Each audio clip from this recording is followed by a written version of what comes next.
Ang hirap hindi mag-root doon sa Chinese embassy, You go, sir! Sige, expose mo pa yung mga putang inang yan. Inaalok talaga, bakit niya pinaglaban si Tariela? Correct. Parang, totoo. Alam mo yung parang, malakas kasi talaga ang hatak niya. Kasi nga malakas nga ang backer nga ni Tariela. Backer, oo, correct. So, correct. oo, ang backer ni Tariela, alam na kung ano ang backer ni Tariela. So, parang, syempre, magpapapogi ka. I think yung magandang contribution kahapon nung discussion ni Alan Peter at saka ni Tito Pangilinan, he was able to really dismantle yung anti-China hirit when you do not agree with them. Tapos sa sobrang banas ni Kiko Pangilinan, sabi niya, ay sige, hindi na ako mag-interpolate, okay na, ay, hindi ko na i-entertain yung, hindi ko na sasagutin. Hindi ko na sasagutin, nag-give up si Kiko Pangilinan. Sino ba mga bumoto dun sa resolution? Eto, ang mga bumoto sa resolution ay sila, Tito Soto, Panfilo Lacson, Zubiri, Erwin Tulfo, Ontiveros, Rafi Tulfo, Win Gatchalian, Loren Ligarda, JV Ejercito, Bam Aquino, Jinggoy Estrada, Lito Lapid, Camille Villar, and Mark Villar. Si Pangilinan yung, of course, yung proponent ng resolution. Oo, pero ako, for me, no, wala naman kayong ginagawa eh. Alam mo, itong resolution na ito, nagpapakita lang na kunwari may ginagawa kayo eh. Oo. Diba? Wala ba kayo mape-present na nagawa yung batas na umunlad ang buhay ng mga Pilipino? Yung ganun sana, hindi yung puro pang-ego ninyo eh. Ano to yung mga ego to na measures eh? Oo.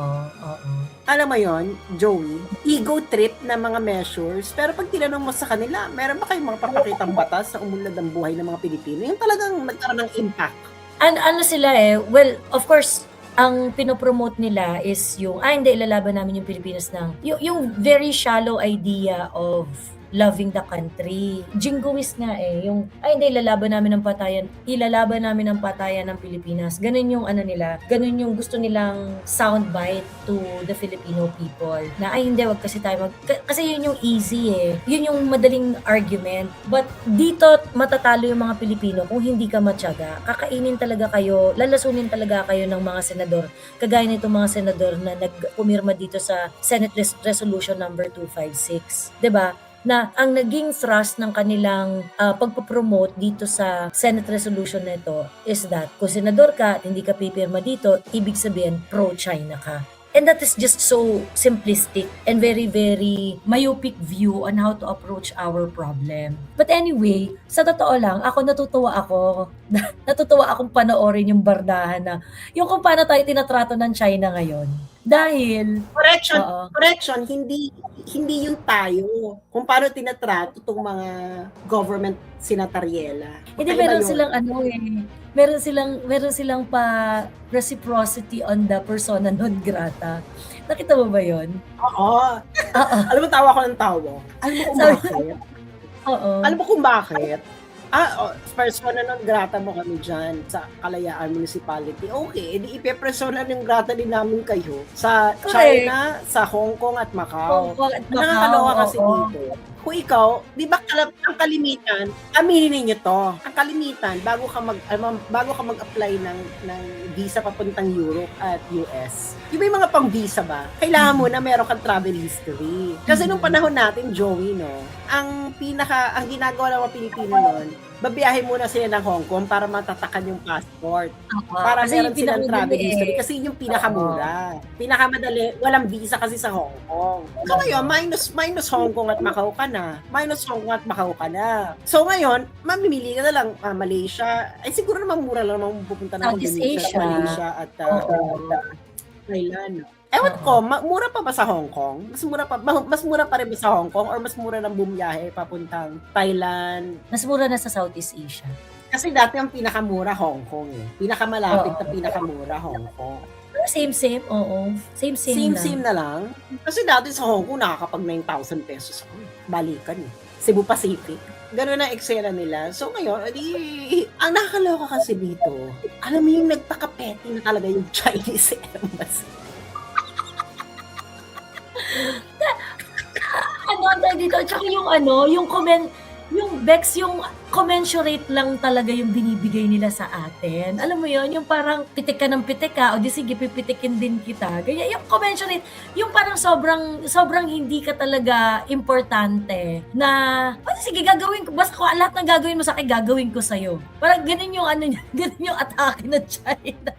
Babardagulin nyo kami. Oo, Sige, ganun na yung attitude niya, no? Na, Oo. titikan. Okay, titikan tayo. Yan ang Oo. gusto nyo, no? Ganyan ba gusto nyo? Okay, titikan tayo. Kasi, that's why I really think that this is the ambassador that they assigned to the Philippines because naka-assign to sa US before eh. So, sanay siya sa Yes. bardahan. Oo, sanay siya sa bardahan. Eh, lalo na sa US, grabe, parang every month ata merong anti-China na congressional resolution. So parang ano na lang to sa kanya, parang ano na to? This is routine. Alam mo yung routine. Tapos ngayon, kasi nga 'di ba, hindi naman kasi pumapalag ang Chinese embassy noon. Correct. Tahimik lang yung Chinese embassy. Kaya ngayon, hindi na sila nasanay. Ngayon lang naman nag-aano eh. Tapos ang nakakaloka pa nito, they're not going to stop itong mga senador. Alam mo, wala naman silang gustong gawin eh. The Senate really doesn't know anything. Itong ano lang talaga, pang soundbite at panakip butas sa korupsyon sa gobyerno. Yang mga ano nila sa China. So parang wala na, tapos na kayo. So parang una, sabi mo umalis ka.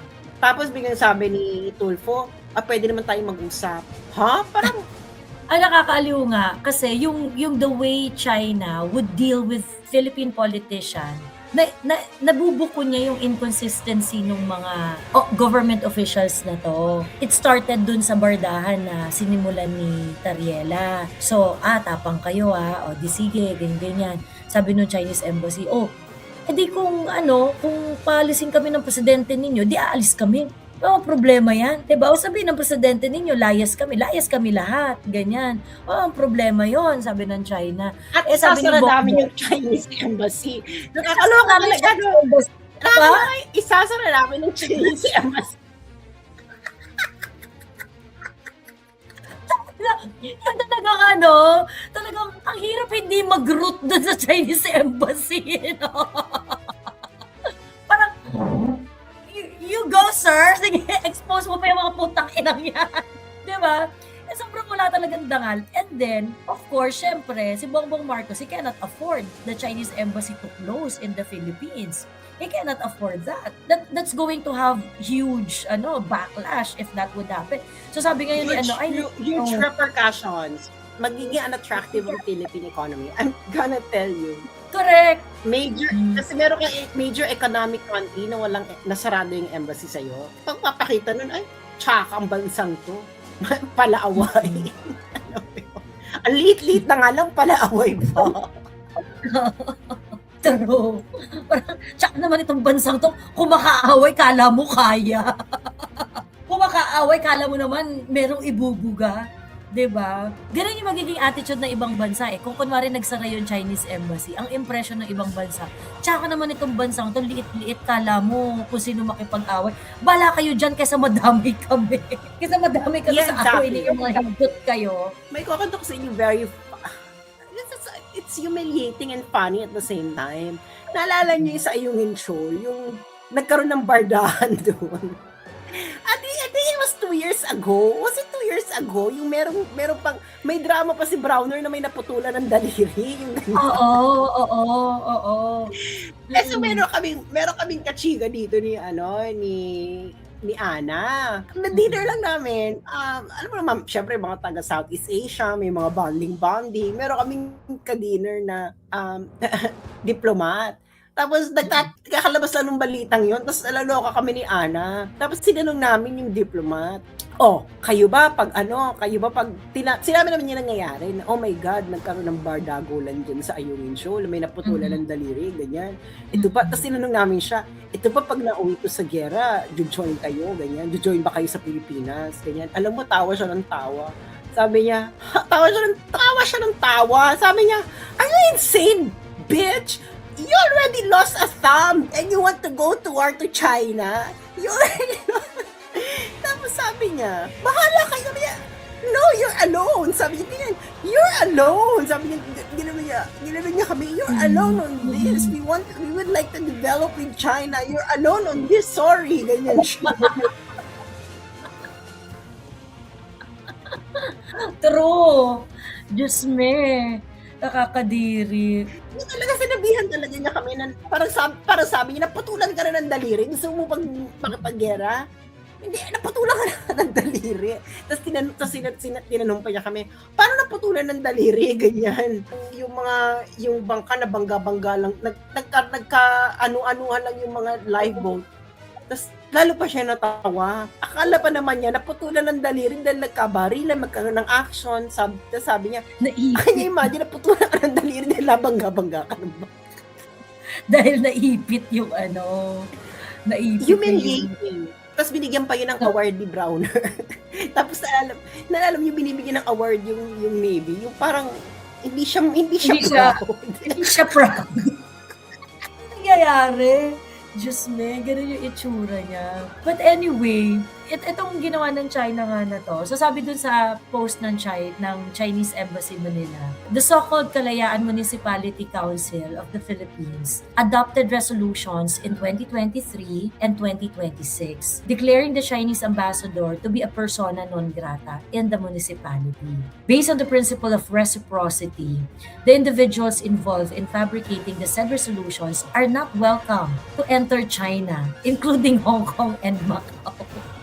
Ayan, 15 sila mga friend. 15 sila. Ano yung witty dito? Of course, yung mga yung principle of reciprocity. Ibig sabihin, kung ano yung i-extend mo sa amin, ganun din yung i-extend namin sa'yo. Usually, yung principle of reciprocity, nangyayari ito doon sa mga transnational application ng mga certain measures, like for example yung Data Privacy Act has a transnational transnational application. So meron yung principle of reciprocity. So ibig sabihin kung yung bibigyan mo ng visa yung application nila ng data privacy rules nila sa ibang bansa. So ikaw, yung bansa na yun, bibigyan rin nila ng due course yung mga data privacy rules na meron tayo dito. Kasi because of the principle of reciprocity, you extend, you give what you extend to other people, to other countries. I mean, if I remember it, yung yung intellectual property kinembot, meron din yung may principle of reciprocity rin yon. So, ibig sabihin, kapag kunwari yung mga copyrightable works, yung iba pa na kinikilalang intellectual property rights, yung registry ng ibang bansa may be taken into consideration kapag ka magde-decide ka whether or not novel yung isang invention or yung isang artwork, yung mga ganyan. Mga ganong channeling, ganyan. So, kumbaga, itong principle of reciprocity na to, yung konsepto talaga yan sa foreign relations. Kung anong ginawa mo sa akin, di yun ang gagawin ko sa'yo. Tapos pagka ganun ang usapan, di ibig sabihin, tayo dito, patas-patas tayo dito. Since yung Kalayaan Municipality, dineclare nyo kami na persona non grata, declare rin namin itong mga nag-cause nitong resolution na ito noong 2023 at noong 2026, i-declare din namin kayong persona non grata. Ang daming implication nito kasi lalo na na siya ng principle of reciprocity si China, no? Kung anong gagawin mo sa amin, yun din gagawin namin sa iyo. Alam mo yan na yan. Shots fired to. Shots fired. This is not even a warning shot. Alam mo, barilin din kita. Ibig sabihin, You dare to escalate this. Ganun no? Ganun yung inaano dito ng China. You dare to escalate this. Sige, you dare to escalate this. Di ba sinabi ko na nga, may sinulat akong post, kwento ko nabasa niya na ang China dumating na sa point na okay na makapagsulian ng kandila. Alam niyo, dumarating ba kayo sa point na yon na may kaibigan kayo? Tapos, imbyer na ka na sa kaibigan mo? Tapos bilang dumating ka na sa point na, tangina, okay na ako makapagsulian ng kandila. Ganyan. True.